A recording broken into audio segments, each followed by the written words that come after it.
Assalamualaikum warahmatullahi wabarakatuh. Waalaikumsalam warahmatullahi wabarakatuh. Bismillahirrahmanirrahim. Alhamdulillahi rabbil alamin wa bihi nasta'inu ala umuri dunya waddin. Assalatu wassalamu ala asyrafil anbiya'i wal mursalin habibina wa maulana Muhammadin sallallahu alaihi wasallam wa ala alihi wa ashabihi wa atba'i ajma'ina ila yaumiddin. أشهد أن لا إله إلا الله الملك الحق المبين وأشهد أن محمدا عبده ورسوله صادق الوعد الأمين أما بعد.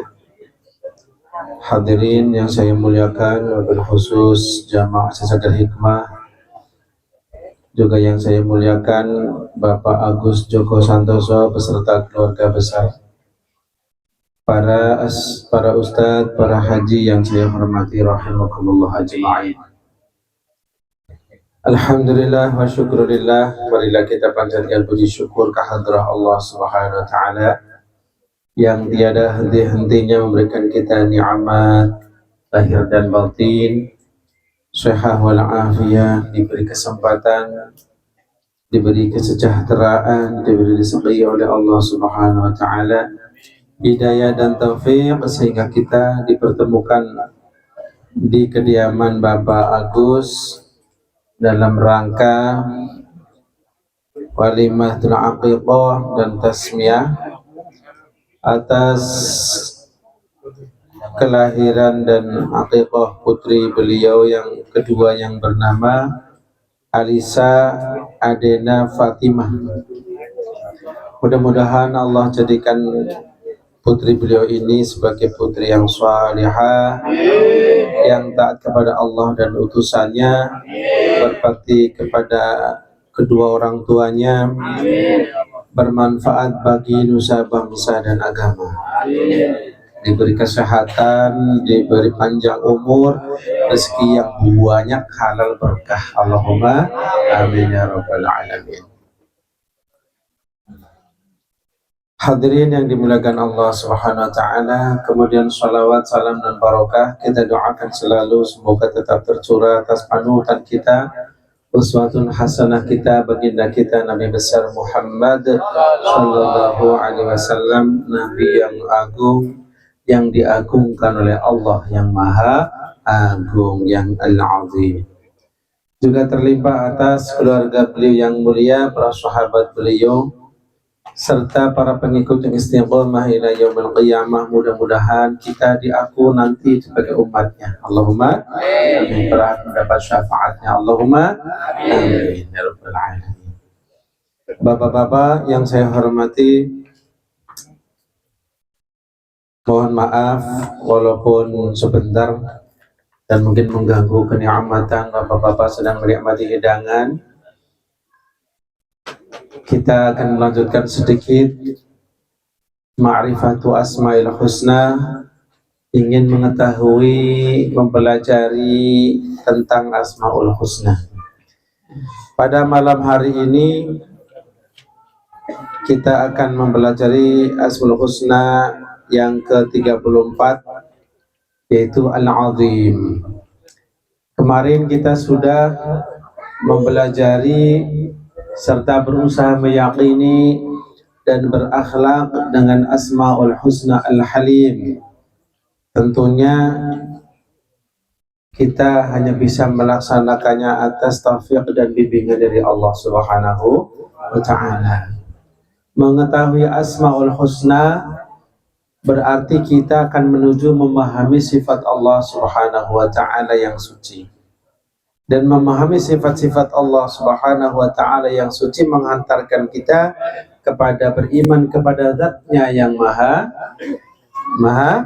suci. Hadirin yang saya muliakan, apa itu Al-Azim? Al-Azim biasa dimakna dengan makna atau dengan terjemah yang maha agung, ya, yang maha agung. Kemahaagungan Allah Subhanahu wa taala tentunya berbeda dengan sifat agung yang dimiliki oleh manusia. Bahkan sangat berbeda jauh pengertiannya. Kalau kita melihat di sekitar kita, kita tentu punya guru ngaji, maka di hati kita guru ngaji kita adalah orang yang agung. Kalau kita punya ustadz, maka ustadz kita adalah orang yang agung, yang mulia. Karena hati kita mengakui tentang kemuliaan dan keagungannya. Karena itulah maka tidak jauh berbeda untuk memahami Allah Subhanahu wa Ta'ala. Hanya saja keagungan manusia itu karena ada perbandingan. Karena dia banyak ilmu, maka dia tentu lebih mulia, lebih agung daripada yang lain yang tidak berilmu atau sedikit ilmunya. Jadi keagungan manusia ini karena dibandingkan dengan yang lain. Sementara keagungan Allah mutlak, tidak bisa dibandingkan. Lalu apa ta'rif, pengertian, definisi dari al-azim?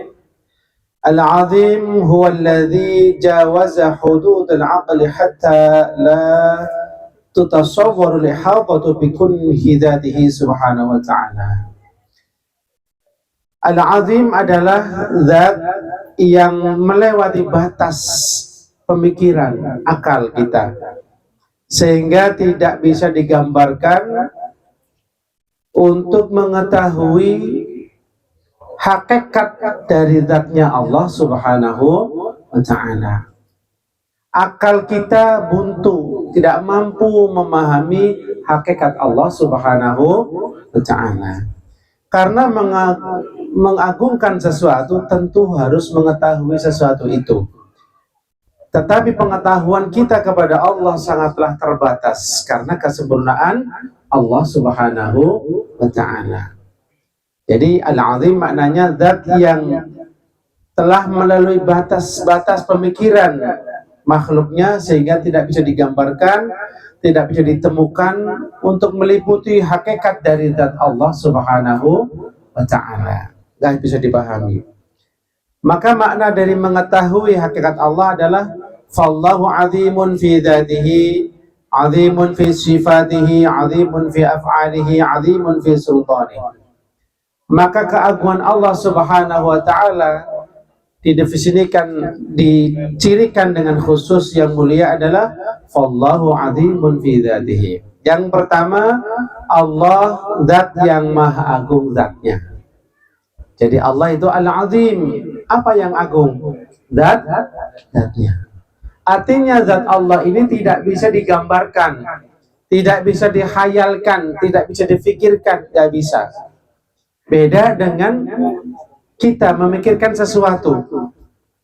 Seandainya kita mau bertemu dengan seseorang yang mungkin viral, orang yang baik, orang yang dermawan agung, dan kita akan bertemu. Tentu kita sudah bisa membayangkan kira-kira orangnya begini. Sudah bisa diperkirakan. Tetapi untuk zat Allah Subhanahu wa Ta'ala kita tidak akan pernah mampu menggambarkan. Apakah agung seperti gunung zatnya? Tidak. Karena Allah tidak berletak, tidak punya arah. Karena Allah yang menciptakan arah.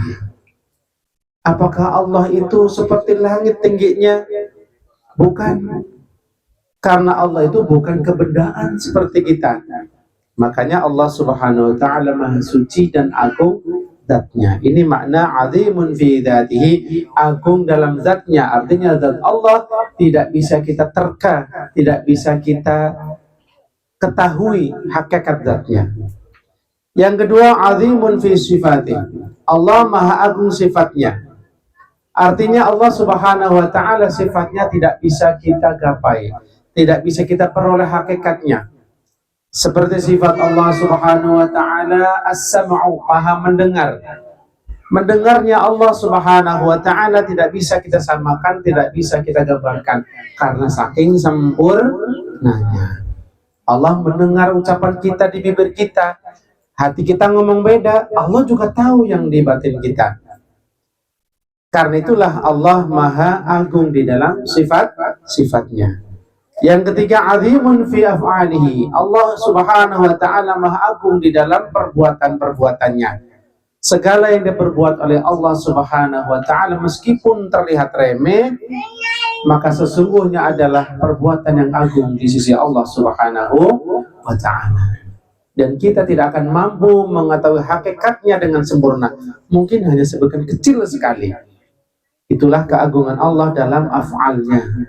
Dan yang terakhir, azimun fi sultanihi.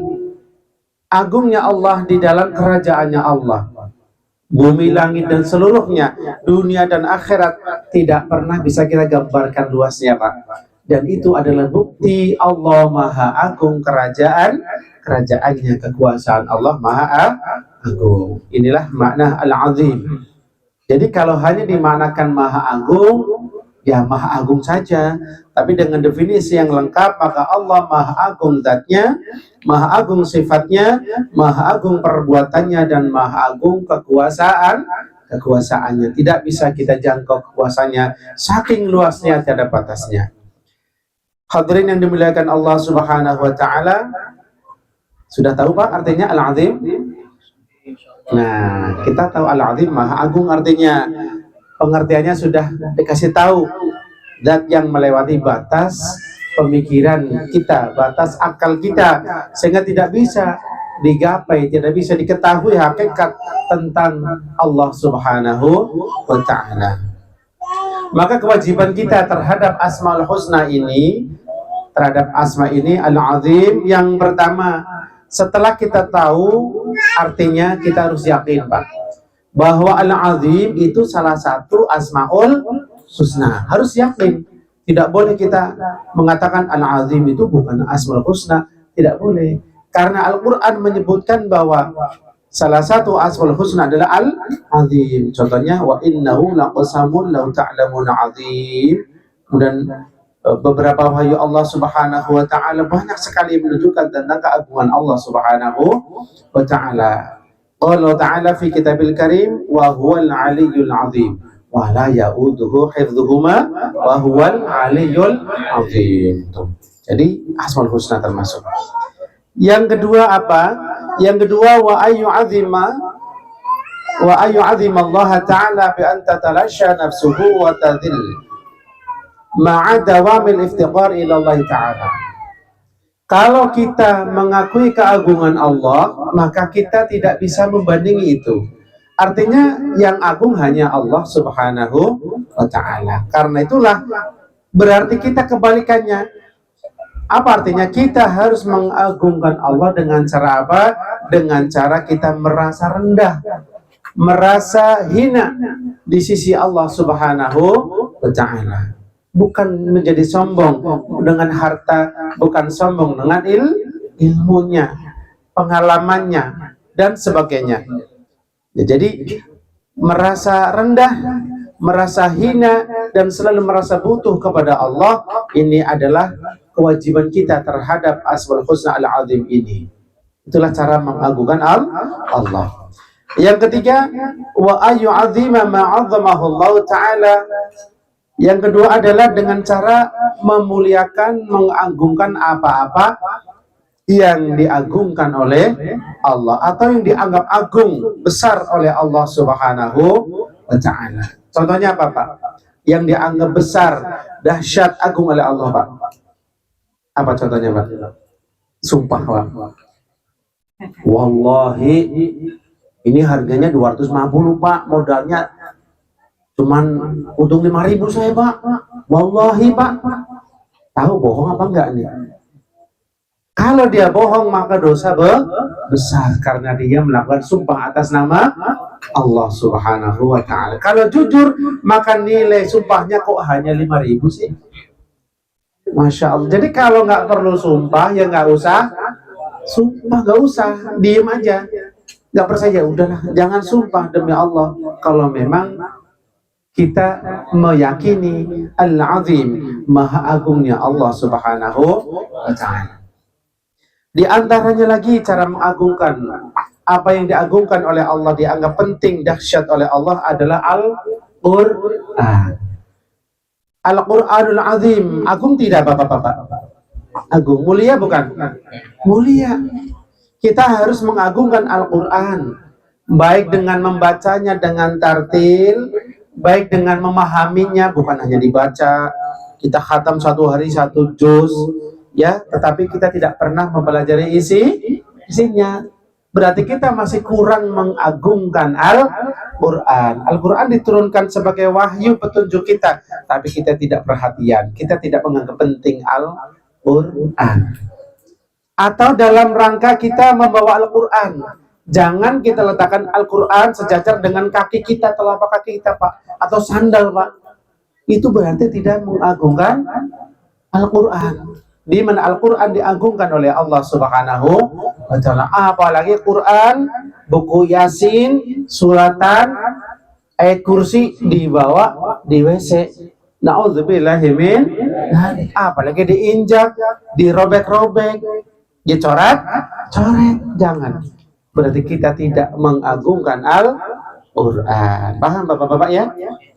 Masih banyak hal-hal yang diagungkan oleh Allah Subhanahu wa Ta'ala. Ada satu lagi untuk penutup kita.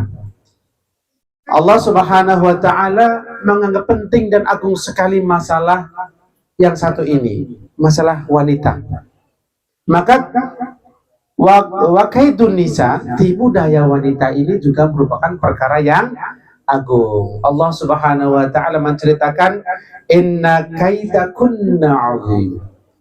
Nah, dalam surah Yusuf, kalau masih ingat ceritanya Nabi Yusuf dengan Zulaikha, Masya Allah, tipu daya wanita itu sangat agung. Karena wanita, bapak-bapak, yang tadinya muslim bisa murtad. Na'udzubillah min dzalik. Ya, karena cantik banget, Pak. Tapi kafir. Mau dinikahi kalau sang cowoknya masuk Kristen umpamanya gitu ya. Ini bukan menjelekkan agama, bukan. Jadi artinya tidak kuat iman seseorang kalau digoda oleh wanita. Karena hati-hati, karena itu maka kita diperintahkan untuk menundukkan pandangan kita dari melihat wanita yang bukan mahramnya. Nah, jadi perihal tentang godaan nafsu wanita termasuk gambar wanita yang ada di Android kita, Pak. Ini kan gampang banget pakai jari, Pak ya. Kelihatan tuh di shot banyak cewek, apalagi yang tim volley ya, Pak ya. Tim volley wanita. Saya dikasih tahu apa sih ini, Masya Allah, ternyata begitu. Kirain lagi tadarus. Buka video shot. Masya Allah. Jadi inilah tentang bagaimana kita berakhlak dengan Asmaul Husna Al-Azim. Maka mudah-mudahan Allah Subhanahu wa Ta'ala menjadikan kita sebagai hamba-hambanya yang mengerti makna Asma Al-Azim, kemudian meyakini itu termasuk Asmaul Husna Allah Subhanahu wa Ta'ala, dan berakhlak yang agung, memperhatikan hal-hal yang dimuliakan Allah yang dianggap penting dalam agama ini, termasuk masalah surga dan neraka. Jadi jangan meremehkan itu ya. Bapak-bapak masuk surga, sholat, nggak usah sholat, saya nggak pengen masuk surga. Jangan begitu, nggak boleh. Bisa murtad, karena surga itu sesuatu yang dahsyat. Kita diajari mohon surga oleh Allah Subhanahu wa Ta'ala. Allahumma antas salam wa minkas salam wa ilaika ya'udus salam fahayyina rabbana bisalam wa adkhilnal jannata darussalam. Neraka pun sama. Jangan berbuat maksiat, Pak. Ini bisa masuk neraka. Kagak ada, neraka itu nggak ada. Bisa kafir. Na'udzubillah min. Dari kita diajarkan Rabbana atina fid dunya hasanah wa fil akhirati hasanah wa qina adzabannar. Neraka. Harus kita perhatian terhadap itu. Kalau kita malas beribadah, kita ingat surga Allah. Kalau kita kepingin melakukan maksiat, ingat neraka Allah. Diancamkan bagi orang yang maksiat kepada Allah Subhanahu wa Ta'ala. Baiklah bapak-bapak yang saya muliakan, ini saja tentang Al-Azim. Mudah-mudahan bermanfaat untuk menambah keyakinan kita kepada sifat Allah, kepada asma-asma Allah Subhanahu wa Ta'ala. Amin ya rabbal alamin. Bismillahirrahmanirrahim. Alhamdulillahi rabbil alamin. Allahumma shalli wa sallim wa barik ala sayyidina wa habibina Muhammad wa ala alihi wa sahbihi ajma'in birahmatika ya Allah ya arhamar rahimin ya arhamar rahimin ya arhamar rahimin. Rabbana zalamna anfusana wa illam taghfir lana wa tarhamna lanakunanna minal khasirin. اللهم اغفر لنا ذنوبنا وكفر عنا سيئاتنا وتوفنا من الأبرار. اللهم اغفر لنا ذنوبنا ولوالدينا ولأولادنا ولمشايخنا ولأصحاب الحقوق الواجبة علينا ولجميع المسلمين والمسلمات والمؤمنين والمؤمنات الأحياء منهم والأموات إنك سميع قريب مجيب الدعوات. اللهم اجعل وتقبل وأوصل ثواب ما قرأنا هدية واصلة ورحمة نازلة وبركة شاملة نقدم ذلك إلى حضرة النبي المصطفى رسول الله صلى الله عليه وسلم وآله وأزواجه وذريته وآل بيته ثم إلى حضرة آبائه وإخوانه من الأنبياء والمرسلين والأولياء والشهداء والصالحين والصحابة والتابعين والعلماء العاملين جميع الملائكة المقربين ثم إلى جميع القبور من المسلمين والمسلمات والمؤمنين والمؤمنات بمشارق الأرض إلى مغاربها برها وبحرها خصوصا إلى آبائنا وأمهاتنا وجداتنا وجدتنا ومشايخنا ومشايخ مشايخنا ونخص خصوصا إلى من ذكرت أسماءهم هنا آنفا. اللهم اغفر لهم وارحمهم وعافهم واعف عنهم واكرم نزلهم ووسع مدخلهم واجعل الجنة مثواهم. اللهم اجعل قبورهم روضة من رياض الجنان ولا تجعل قبورهم حفرة من حفر النيران. اللهم بارك لأليسا أدينا فاطمة اللهم اجعلها من المتعين بك يا الله يا ربنا صالحة وصالحة البنية. اللهم طول عمرها وصحح جسدها إلى يوم القيامة. اللهم ألهمها الرشد والهداية والعلوم النافعة برحمتك يا أرحم الراحمين. اللهم صل على سيدنا محمد صلاة تجعلنا بها من أهل العلم ظاهرا وباطنا وتحشرنا بها بعبادك الصالحين دنيانا وأخرانا وعلى آله وصحبه وسلم. ربنا آتنا في الدنيا حسنة وفي الآخرة حسنة وقنا عذاب النار. وصلى الله على سيدنا وحبيبنا محمد وعلى آله وصحبه وبارك وسلم. سبحان ربك رب العزة عما يصفون وسلام على المرسلين والحمد لله رب العالمين بكرامة الفاتحة. أعوذ بالله من الشيطان الرجيم. بسم الله الرحمن الرحيم. الحمد لله رب العالمين الرحمن الرحيم مالك يوم الدين. إياك نعبد وإياك نستعين اهدنا الصراط المستقيم صراط الذين أنعمت عليهم غير المغضوب عليهم ولا الضالين. رب اغفر لنا ولوالدينا آمين. Kurang lebihnya mohon maaf. Wallahul muwaffiq ila aqwamit thariq wal 'afu minkum dumtum ma'as salama wal 'afiyah wal barakah. Assalamualaikum warahmatullahi wabarakatuh. Waalaikumsalam warahmatullahi wabarakatuh.